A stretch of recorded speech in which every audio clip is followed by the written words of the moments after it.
Hey guys, big welcome back. Today we're going to be flying around the hood, and when I say the hood, I mean the Jane and Finch neighborhood of Toronto.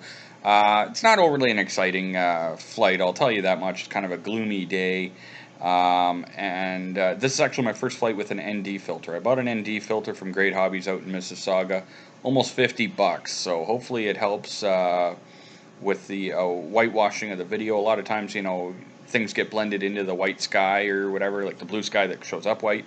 So it probably shouldn't have been using it on a cloudy day like this, but whatever. Wanted to try it out. And I'm sure I'm going to get a few haters that aren't going to like. I kind of fly over this mall and over some roads and stuff like that. And I guess ultimately people have to make their own decision how and when and where they're going to fly and all that. I feel pretty confident in my drone, and while we're flying around, I'll just talk to you a little bit about that. I noticed that a lot of people on their videos, they just spin their props into place. They don't actually do any hand tightening. I actually do. I grab the motor. Once I spin it into place and it's secure, I actually hold the motor and give it a little bit of a turn by hand to kind of lock it on there. And then the other thing is, on many of my videos, I've had people that make comments about the drone falling. And to be quite honest, and I'm not saying it doesn't happen, but if you type phantom crash or drone crash or something like that, and when I say they don't actually, I haven't seen one yet that just fell out of the sky, with the exception of that big drone at a skiing thing where the drone fell, and we still don't even know if it actually just fell or if it was something. What they do is a flyaway, and anyone with a drone knows what a flyaway is. That's where it just stops responding, and it either goes with the wind or with its last input whenever what went wrong. And so that's more likely that you'd get a flyaway. So flying directly overhead of something, realistically, they generally don't fall out of the sky. Like, really, it would only be if the battery stopped functioning or if you killed the motors. Very, very unlikely. Probably still not the greatest idea, but that's the risk I take. And I guess if there's anything goes wrong, there'll be consequences that I'll have to answer for.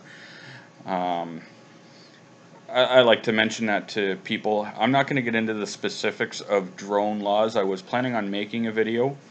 I did find out the drone laws myself from Transport Canada through my own contact with them. What I will say is there's absolutely nothing illegal about this flight. Now, when I say that, I'm not going to reveal what the laws are, and that's because I don't want to be responsible for other people. You need to do your own due diligence and contact Transport Canada for what is a law, what is a guideline, what is these are things that I really have decided just not to talk about. What I'll tell you is that there's nothing illegal about this flight, though it does border irresponsible. We all got to make our choices. So, like I say, here I was coming to try to troll the police station there. That green building, kind of to the center there, that's a police station. But I decided not to. I was thinking about it, and then I decided not to. And I got to say, I'm really happy with how many people have been watching my videos. And hopefully you guys kind of just do your own thing. Don't learn from me.